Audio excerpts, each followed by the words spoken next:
Hay un momento justo antes del amanecer en el que la montaña más alta de África desaparece. No porque la oscuridad la oculte, sino porque la nube se cierra sobre ella como una mano que aprieta. El cielo de abajo todavía tiene color, naranja sucio en el horizonte, violeta encima, negro puro en el cénit, pero el Kilimanjaro, que hace un momento era una silueta sólida de 5.895 metros contra las últimas estrellas, se ha ido. Está ahí, enorme, inamovible, pero invisible, como si la montaña decidiera, cada noche, retirarse de la conversación.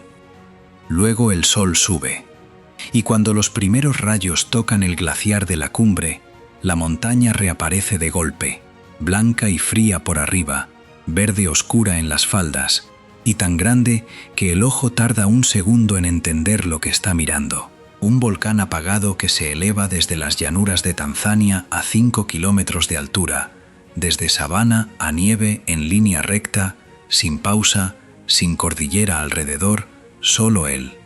Solo. Eso es lo que hace al Kilimanjaro distinto de cualquier otra montaña con su altura.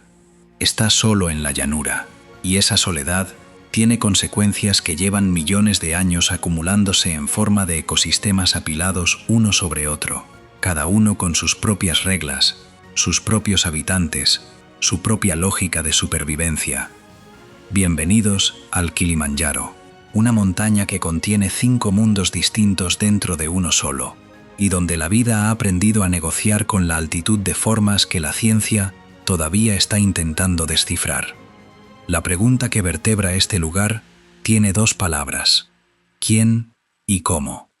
¿Quién vive aquí? Es la parte fácil. La parte difícil es la segunda. La sabana que rodea la base del volcán a 1000 metros sobre el nivel del mar tiene el aspecto de cualquier sabana de África Oriental. Hierba amarilla larga donde el viento dibuja olas, acacia de copa plana proyectando sombras en forma de paraguas, polvo rojo que el ganado de los Masái levanta al amanecer cuando lleva a los animales al primer pastizal del día. Termómetro entre 28 y 35 grados al mediodía. Sol directo 9 meses al año.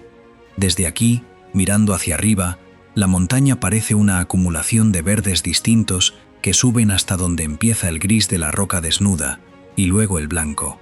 Lo que el ojo percibe como una gradación suave de colores es en realidad una sucesión de mundos con fronteras tan marcadas como si alguien las hubiera dibujado. El primero empieza justo donde termina la sabana. La zona montano-boscosa comienza entre los 800 y los 1800 metros de altitud y trepa hasta los 3000. Es el cinturón más ancho de la montaña y el más denso en términos de vida. La temperatura baja, la humedad sube, y el resultado es un bosque que en nada se parece a la sabana que queda abajo. Las copas se cierran sobre los senderos, y hay horas del día en las que la luz llega al suelo filtrada y verde, como si el bosque procesara el sol antes de permitirle pasar. Los elefantes entran en este bosque. No los elefantes que uno asocia con la sabana abierta, los de los documentales con fondo de atardecer naranja y acacia.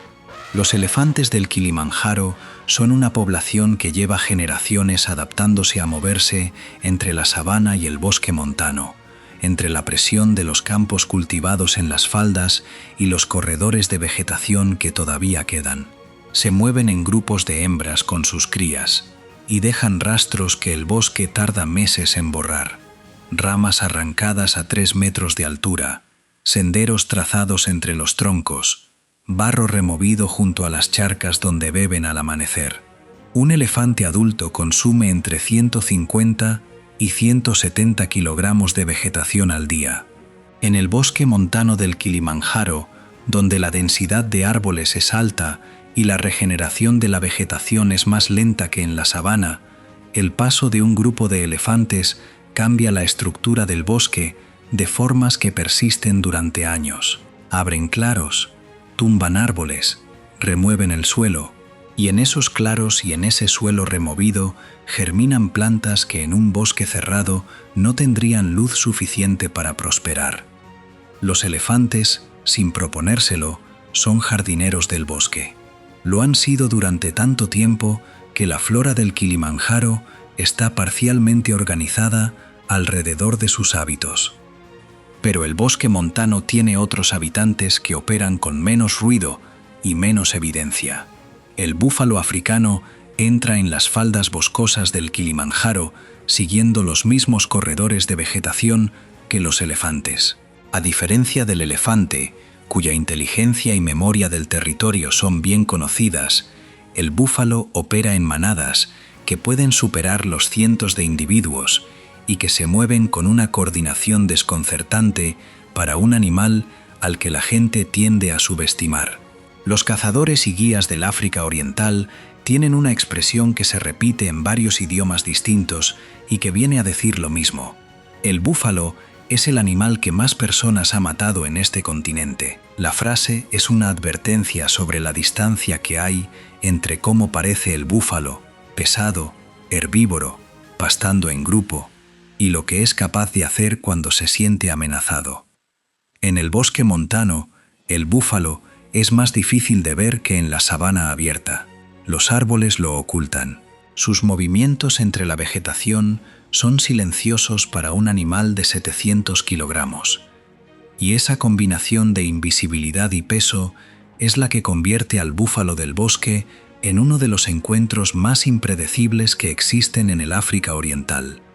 El leopardo está también en este bosque, aunque lo está de otra manera. El leopardo del Kilimanjaro es un felino que ha resuelto el problema de la coexistencia con humanos de una forma que los investigadores todavía estudian. Se ha vuelto casi completamente nocturno en las zonas donde la presión humana es más alta y ha desplazado su actividad a las horas y los sectores donde los encuentros con personas son menos probables. Durante el día, los registros de cámaras trampa en el bosque montano muestran muy poca actividad de leopardo. De noche, los mismos senderos que usan los portadores y guías de las expediciones a la cumbre registran paso de leopardo con una frecuencia que sorprende a los investigadores que analizan los datos. El leopardo caza principalmente en el bosque montano. Duikers, pequeños antílopes del bosque. Monos colobos, que duermen en los árboles altos. Ocasionalmente, animales domésticos en los bordes del área cultivada. Sube a la presa al árbol después de cazarla, un comportamiento que todos los leopardos comparten y que en el Kilimanjaro tiene la función adicional de alejar la comida del olfato de las hienas, que operan en las faldas inferiores. El mono colobo de Angola, con su manto de pelo blanco y negro que contrasta con el verde oscuro del bosque, es uno de los primates más visibles del Kilimanjaro. Vive en grupos familiares en el dosel alto, donde se alimenta casi exclusivamente de hojas. Las hojas maduras tienen taninos que la mayoría de los mamíferos no pueden procesar. El colobo tiene un estómago especializado, con cámaras de fermentación parecidas a las de los rumiantes, que le permite extraer nutrientes de un alimento que para otros primates sería tóxico en grandes cantidades. Es una especialización que le da acceso a un recurso casi ilimitado y que le elimina la competencia directa con la mayoría de los otros herbívoros del bosque. El sonido del bosque montano del Kilimanjaro al amanecer es una suma que resulta difícil de descomponer. Hay aves que comienzan antes de que haya luz suficiente para ver. Hay insectos que no han parado en toda la noche. Hay el sonido del agua en algún punto entre los árboles, un riachuelo o simplemente el goteo de la condensación que el bosque recoge de las nubes durante las horas oscuras y que baja por los troncos y las hojas hasta el suelo. Y hay, a veces, el sonido de algo grande moviéndose entre la vegetación, una ruptura en el patrón de sonidos del bosque que no tiene explicación inmediata y que desaparece antes de que haya tiempo de localizarla. Eso es el bosque montano del Kilimanjaro, la primera capa del sistema vertical que sube desde la sabana hasta la nieve. Pero hay una segunda capa que comienza donde el bosque empieza a ralear. Entre los 2.800 y los 4.000 metros, los árboles del bosque denso se abren paso a paso a una vegetación que no existe en ningún otro lugar de la Tierra con la misma forma y la misma función. La zona afroalpina del Kilimanjaro es el argumento más poderoso que la montaña tiene para reclamar un lugar único en la biología del planeta. Las plantas que viven aquí han resuelto el problema del frío nocturno de formas que parecen diseñadas por alguien que hubiera estudiado el problema durante siglos. En realidad, llevan millones de años haciéndolo. La senecio gigante es quizá el ejemplo más llamativo. Es una planta emparentada con los magarzales y las margaritas que en las costas europeas crece hasta 40 centímetros de altura. En la zona afroalpina del Kilimanjaro, donde la temperatura puede bajar de 0 grados todas las noches del año, la senecio ha crecido hasta convertirse en un árbol de hasta 10 metros de altura. El tronco está cubierto de hojas muertas que no se desprenden, forman una capa de aislamiento que protege los tejidos vivos del interior del frío nocturno. Las hojas activas se pliegan sobre la yema terminal al anochecer, como una mano que cierra el puño, y se abren de nuevo al amanecer cuando la temperatura sube. Es una planta que ha inventado su propio sistema de calefacción. La lobelia gigante hace algo parecido pero diferente. Sus hojas forman una roseta apretada, en cuyo centro se acumula agua que, cuando la temperatura cae por la noche, congela sobre la yema central y la protege como una cubierta de hielo. El agua, al congelarse, libera calor. La lobelia usa la física de cambio de estado del agua como manta. Ninguna de estas soluciones las inventó ningún ingeniero. Las encontró la selección natural a base de que los individuos con hojas que se plegaban un poco mejor sobrevivían a inviernos ligeramente más fríos y dejaban más descendencia. Multiplicado por millones de años y por cientos de miles de generaciones, el resultado es lo que vemos en la zona afroalpina. Plantas que parecen diseñadas para un problema concreto porque, en cierta forma, lo están. El cuervo de cuello blanco anida en esta zona. Es un córvido, emparentado con los cuervos y las cornejas de Europa y Asia, y comparte con ellos la característica que los científicos del comportamiento animal llevan décadas documentando: una inteligencia que parece desproporcionada para un pájaro. Los cuervos reconocen caras humanas y recuerdan a los individuos que los han amenazado años después del encuentro. Resuelven problemas con herramientas, entienden el concepto de causa y efecto en experimentos de laboratorio mejor que muchos mamíferos. El cuervo de cuello blanco del Kilimanjaro no está tan estudiado como sus parientes de latitudes templadas, pero su comportamiento en la zona afroalpina, donde aprovecha los campamentos de los montañeros para explorar mochilas y sustraer alimentos con una persistencia y una metodología que resultan llamativas, sugiere un animal que aprende rápido y adapta su comportamiento a las circunstancias. El serval, un felino de tamaño mediano con patas largas y orejas grandes, opera también en la franja entre el bosque montano y la zona afroalpina. Sus orejas no son un adorno, son un instrumento de caza. El serval caza principalmente roedores, y lo hace con una técnica que depende casi exclusivamente del oído. Escucha al roedor moverse bajo la hierba, calcula su posición con precisión centimétrica, salta en arco hasta 2 metros de altura y cae con las patas delanteras directamente sobre la presa. La tasa de éxito del serval en sus cacerías, entre el 50 y el 70% según los estudios, es una de las más altas documentadas entre los felinos africanos. El leopardo, comparativamente, tiene una tasa de éxito de entre el 20 y el 30%. El chita, considerado el depredador más rápido de la sabana, rara vez supera el 40%. El serval caza bien porque escucha mejor que cualquier otro felino de su tamaño.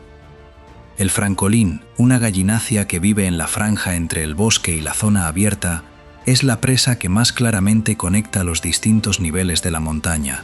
Lo cazan el serval en la zona de transición, el leopardo cuando sube desde el bosque y las rapaces que patrullan la zona afroalpina desde el aire. El aguilucho de Montagu, el cernícalo de Aires, el busardo montañés, rapaces que aprovechan la visibilidad de las laderas abiertas para detectar presas desde alturas que en el bosque no tendrían sentido. Subir a 4000 metros en el Kilimanjaro es entrar en un ambiente donde la mayoría de los mamíferos de la sabana no pueden funcionar. El aire tiene un 30% menos de oxígeno que al nivel del mar. La radiación ultravioleta es más intensa porque hay menos atmósfera que la filtre.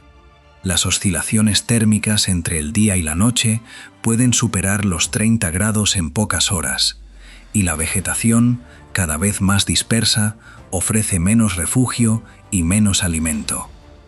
Y aún así, hay vida. El irax de roca, un mamífero que a primera vista parece una marmota grande, pero que en realidad es el pariente vivo más cercano del elefante, una de esas conexiones evolutivas que la biología produce y que tardan un momento en asimilarse, vive en las grietas y acumulaciones de roca de la zona alpina alta. Su apariencia desengaña. El irax tiene en sus patas unas almohadillas con capacidad de succión que le permiten trepar superficies rocosas casi verticales. Sus pulmones procesan el aire enrarecido de la altitud con una eficiencia que los fisiologistas siguen estudiando. Y tiene una característica de termorregulación que lo hace único entre los mamíferos de su tamaño en esta altitud. Puede permitir que su temperatura corporal caiga significativamente durante las noches frías, reduciendo su gasto energético, y recuperarla calentándose al sol de la mañana en las rocas orientadas al este. El irax de roca en las alturas del Kilimanjaro es un animal que ha encontrado la forma de existir en un ambiente donde, por su tamaño y su fisiología, no debería poder hacerlo. El leopardo sube hasta aquí. No siempre, no todos los individuos, pero hay registros documentados de leopardo a más de 5000 metros en el Kilimanjaro. El caso más conocido fue encontrado congelado cerca de la cumbre hace décadas, inmortalizado por Ernest Hemingway en la obertura de uno de sus cuentos más conocidos, y la pregunta que la literatura dejó abierta, ¿qué buscaba el leopardo a esa altitud?, la ciencia todavía no ha respondido del todo. La explicación más probable es que los leopardos suben siguiendo a los irax y a las aves de la zona alpina, y que algunos individuos, probablemente jóvenes en dispersión buscando territorio, se adentran en altitudes que superan sus posibilidades de supervivencia antes de poder regresar. La montaña cobra a veces esos errores. Por encima de los 4500 metros, la vegetación desaparece casi por completo. La zona se llama zona ártica o de desierto alpino, y el nombre es exacto. Las condiciones son tan extremas que la colonización vegetal se reduce a líquenes sobre la roca, musgos en las grietas, donde se acumula algo de humedad y nada más. La temperatura de día puede alcanzar 20 grados bajo radiación solar directa. La temperatura de noche cae rutinariamente a -10, -15, a veces más. No hay mamíferos permanentes en esta zona. No los hay porque no pueden serlo. No hay suficiente alimento ni suficiente refugio para sostener una población residente de ningún mamífero conocido. Lo que hay son visitantes, aves que pasan, insectos arrastrados por el viento desde zonas más bajas y la presencia ocasional del leopardo dispersante que ya mencionamos. Y luego están los glaciares. Los glaciares del Kilimanjaro llevan retrocediendo desde principios del siglo XX. Las imágenes históricas de la cumbre de hace 100 años muestran una cubierta de hielo que se extendía en bloques masivos por encima de los 5000 metros. Las imágenes actuales muestran fragmentos de lo que fueron esos glaciares. Bloques de hielo vertical de bordes recortados, separados entre sí, que persisten porque su masa todavía es suficiente para mantener la temperatura interior por debajo del punto de fusión, aunque el aire alrededor esté por encima de cero. Los estudios más recientes proyectan que los glaciares del Kilimanjaro desaparecerán antes de mediados de este siglo. Algunos proyectan fechas anteriores a 2040. La incertidumbre en las proyecciones es alta porque el comportamiento de los glaciares tropicales de alta montaña depende de variables que los modelos climáticos todavía no capturan bien. Pero la dirección es clara y lleva décadas siéndolo. Lo que la desaparición de los glaciares significa para los ecosistemas inferiores del Kilimanjaro es una pregunta que los ecólogos llevan años intentando responder con los datos disponibles. El glaciar no alimenta directamente los ríos que bajan por las faldas, como ocurre en los Andes o en el Himalaya. El agua que desciende por el Kilimanjaro viene principalmente de la lluvia y de la condensación del bosque montano, no del deshielo glaciar. En ese sentido, la desaparición de los glaciares no tiene el impacto hidrológico inmediato y catastrófico que tiene en otras regiones del mundo. Pero los glaciares del Kilimanjaro importan por otras razones. Son el símbolo más visible del cambio climático en el continente africano. Su estado es el indicador que más ciudadanos, más gobiernos y más organizaciones internacionales usan para hablar del calentamiento en África, y son el termómetro más obvio de algo que está ocurriendo en toda la montaña, no solo en la cumbre: el desplazamiento altitudinal de las zonas climáticas. Las zonas climáticas del Kilimanjaro están subiendo. El límite inferior del bosque montano, donde la sabana cede paso a los primeros árboles densos, está ahora 100 metros más arriba de donde estaba hace 50 años en algunos sectores de la montaña. El límite superior de la zona afroalpina, donde las senecias gigantes y las lobelias dan paso a la roca desnuda, está también subiendo. La zona de vida de cada especie se está comprimiendo hacia arriba, hacia un espacio cada vez más pequeño, hacia una cumbre que tiene un tamaño fijo. Para los animales que viven en la franja más alta de la zona afroalpina, no hay más arriba al que ir. El iráx de roca que vive a 4.000 metros puede, en teoría, subir a 4.200 si el clima se calienta y su zona de confort sube. Pero si el calentamiento continúa, llegará a un punto en el que no haya más altitud disponible para él en el Kilimanjaro. La montaña tiene una cima, y la cima ya está ahí. Este fenómeno, que los biólogos llaman extinción por compresión de hábitat o simplemente extinción climática, es uno de los más difíciles de mitigar porque no depende de proteger un área, de evitar la caza o de restaurar la vegetación. Depende de parar el calentamiento, y el calentamiento no lo para ninguna política de conservación local. Bajando desde la zona ártica hacia los bosques, la historia del Kilimanjaro se vuelve menos abstracta y más inmediata. Los bosques del sur y del este de la montaña, donde las precipitaciones son más abundantes gracias a los vientos del Índico, son los más ricos en términos de biodiversidad. Son también los más presionados por la actividad humana. Las faldas del Kilimanjaro son uno de los territorios agrícolas más productivos de Tanzania. El café de altura, el plátano, el maíz se cultivan en terrazas que suben hasta los 1.800 o 2.000 metros en algunos sectores. La frontera entre el campo cultivado y el bosque protegido es, en varios puntos, una línea que se puede cruzar en 10 pasos. Y esa línea la cruzan los animales con regularidad. Los elefantes que durante la noche están en el interior del bosque protegido pueden amanecer en los cultivos de los agricultores que viven en el límite. Los búfalos hacen lo mismo. El daño que un grupo de elefantes puede causar en una noche en un campo de maíz o de plátanos es devastador para una familia que depende de esa cosecha para alimentarse y pagar la escuela de los hijos. El conflicto entre las poblaciones humanas que viven en las faldas del Kilimanjaro y los animales salvajes del parque es uno de los problemas de conservación más complejos de África Oriental, precisamente porque las dos partes tienen razón al mismo tiempo. El agricultor que pierde su cosecha tiene razón en estar furioso.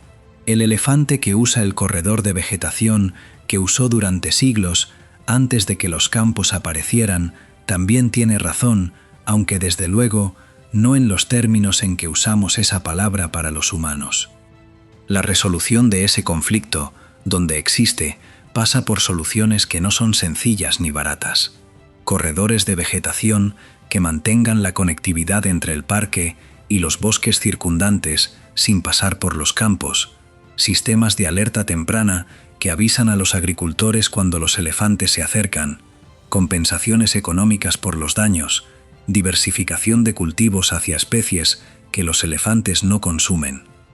Ninguna de esas soluciones funciona sola. Todas requieren financiación, voluntad política y tiempo. Tiempo que los ecosistemas del Kilimanjaro, bajo la presión simultánea del cambio climático y del crecimiento demográfico de las comunidades circundantes, tienen cada vez en menor cantidad. Pero hay algo que el Kilimanjaro tiene que la mayoría de las montañas protegidas del mundo no tienen en la misma medida. Es un símbolo. La cumbre nevada de un volcán ecuatorial, la imagen de nieve bajo el sol africano, es una de las imágenes más reconocibles del planeta, y los símbolos tienen poder. El Parque Nacional del Kilimanjaro recibe más de 50.000 visitantes al año. Esa afluencia genera ingresos que financian la gestión del parque, los guardaparques, los programas de conflicto humano-vida salvaje y empleos para las comunidades locales, guías, portadores, personal de los albergues de montaña. El turismo de montaña tiene impactos sobre la vegetación y los suelos, pero en el Kilimanjaro, el equilibrio entre los ingresos que genera y el coste ambiental que produce ha sido, hasta ahora, favorable a la conservación. La montaña financia su propia protección. De noche, cuando los grupos de montañeros están en los campamentos con sus tiendas y sus cocineros y sus problemas de aclimatación, el bosque montano del Kilimanjaro funciona exactamente como ha funcionado durante miles de años. El leopardo sale a cazar. Los búfalos se mueven entre los árboles siguiendo rutas que conocen de memoria colectiva, transmitida de manada en manada durante generaciones. Los elefantes bajan hacia el límite del bosque, donde la hierba del borde es más tierna que la del interior, y se quedan ahí durante las horas más oscuras.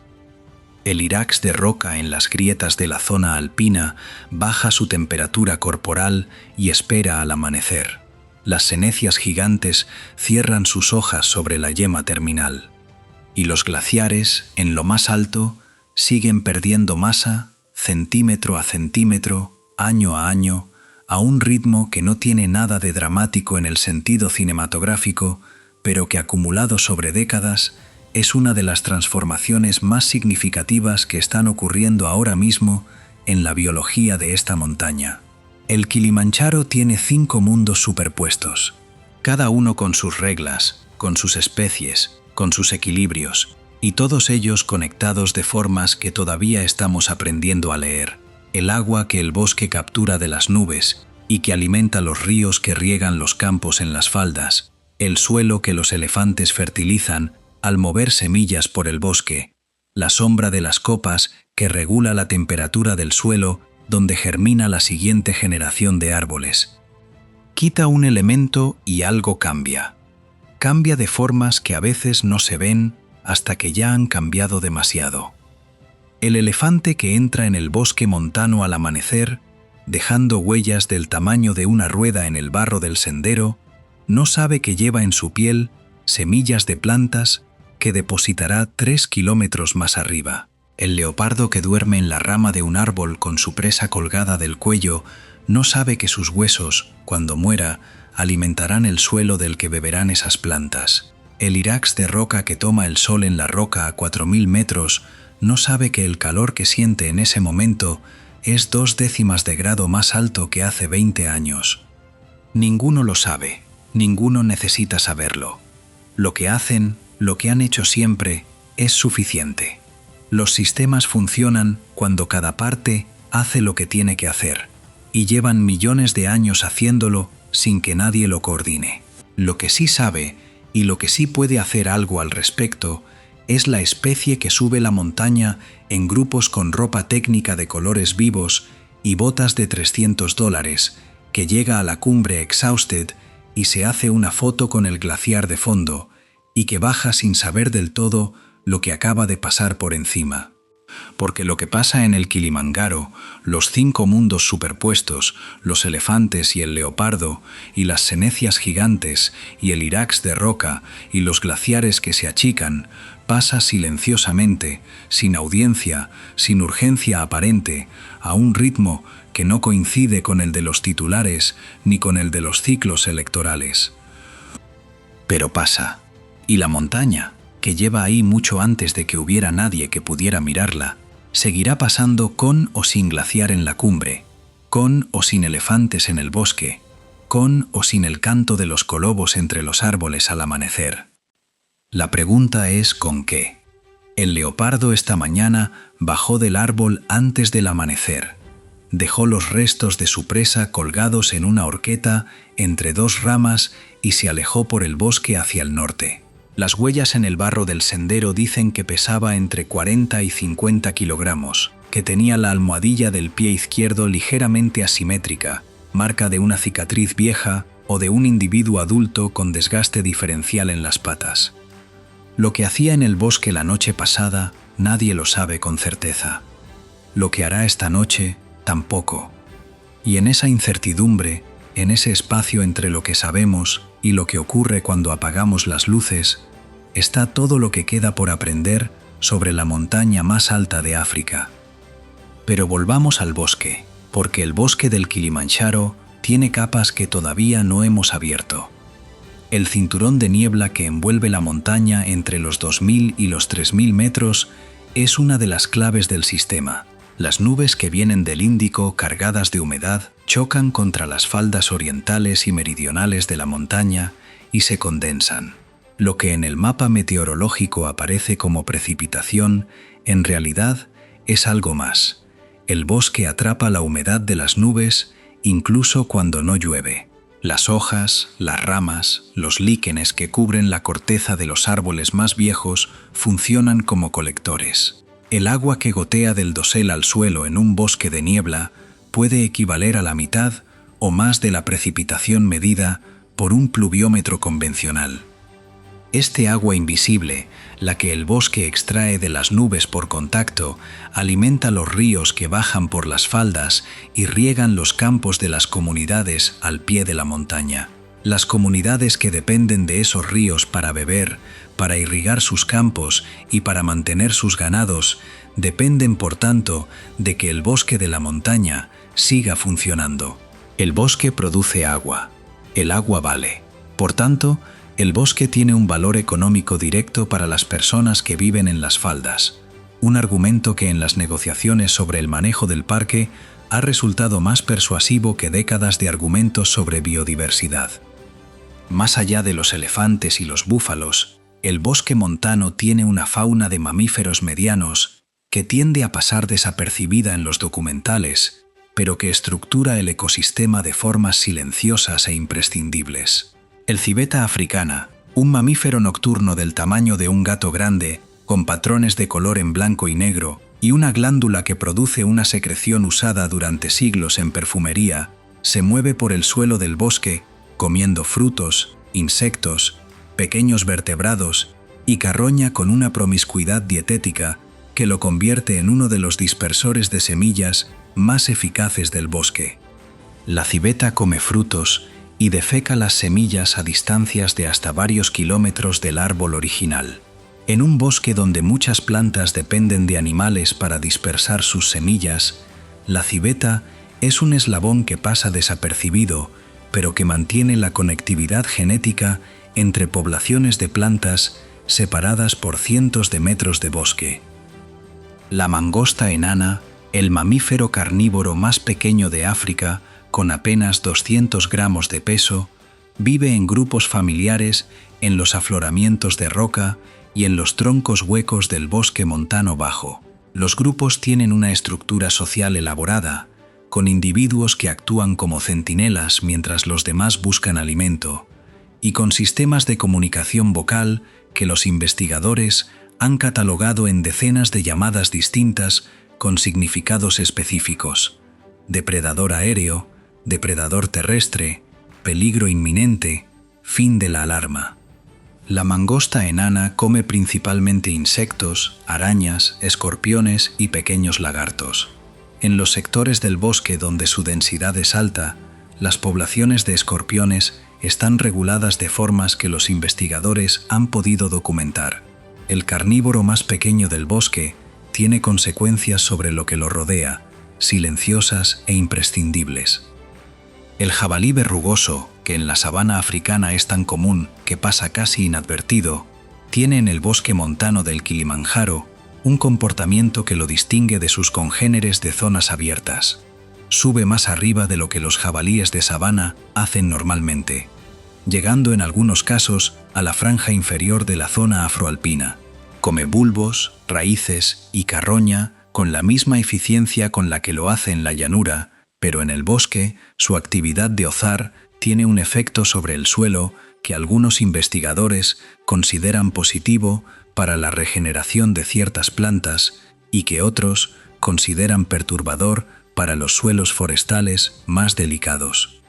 El debate sobre el papel del jabalí en el bosque montano es un ejemplo de algo mayor: la dificultad de separar los efectos de los distintos actores en un ecosistema donde todo interactúa con todo.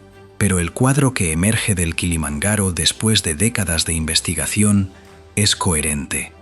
Una montaña que funciona como una unidad integrada desde la sabana hasta la nieve, donde fauna, flora, agua y suelo están conectados de formas que la pérdida de cualquier componente perturbará de maneras que no siempre se pueden predecir.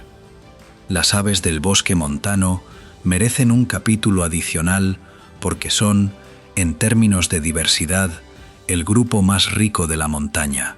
El Kilimanjaro está en la región que los ornitólogos llaman las tierras altas del África Oriental, un área de extraordinaria diversidad aviar que incluye decenas de especies endémicas o casi endémicas, aves que no se encuentran en ningún otro lugar del mundo o que tienen en este sistema montañoso una de sus pocas poblaciones viables. El sunbird, de pecho escarlata, se alimenta del néctar de las flores del bosque montano.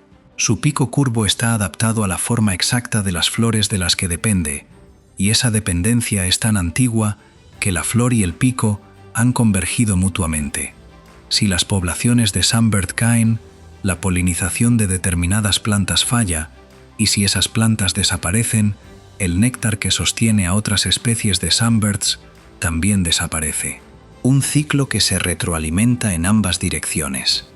El turaco de Fisher, endémico de las tierras altas del África Oriental, tiene uno de los plumajes más llamativos del bosque. Un cuerpo verde brillante con una cresta roja encima y un parche rojo vivo en las alas que solo es visible cuando vuela.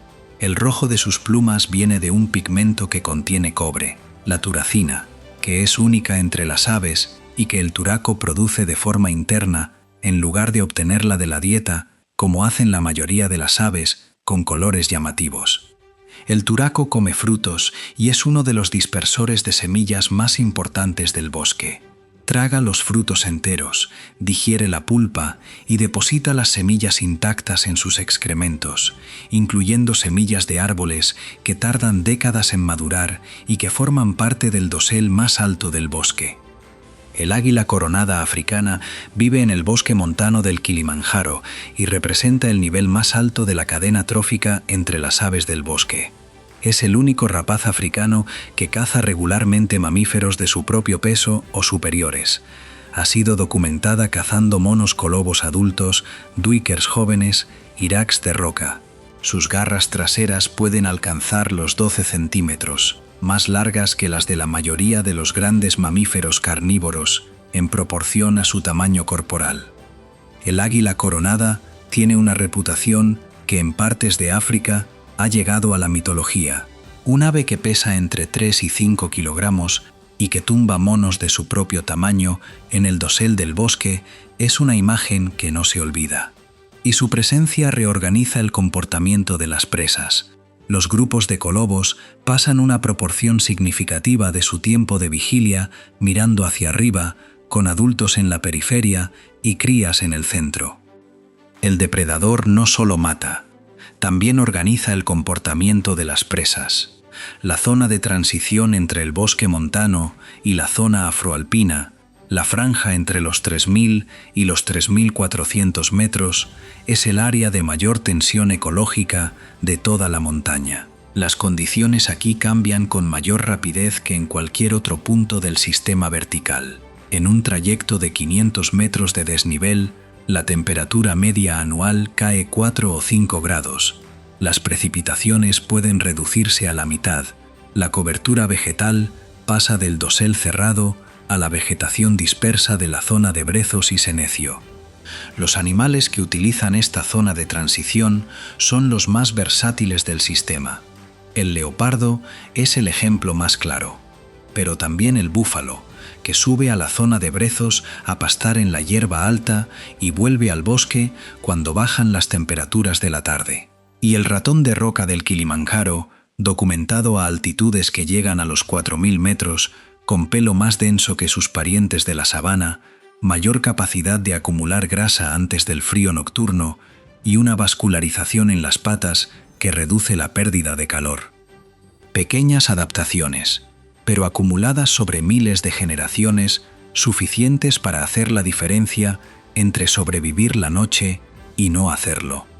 El Kilimanjaro, visto desde arriba, es un cono casi perfecto que se eleva de forma progresiva desde la sabana hasta la cumbre.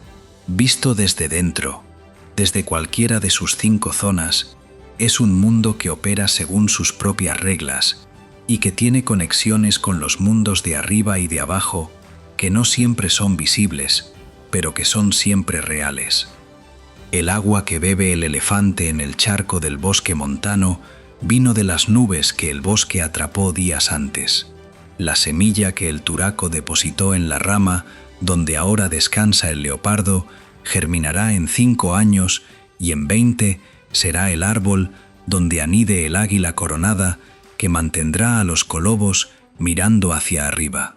El irax de roca que calienta su cuerpo en la roca a 4.000 metros es el pariente lejano del mamífero más grande que baja al borde del campo de un agricultor cada noche. Todo conectado, todo dependiente de todo, y todo cambiando.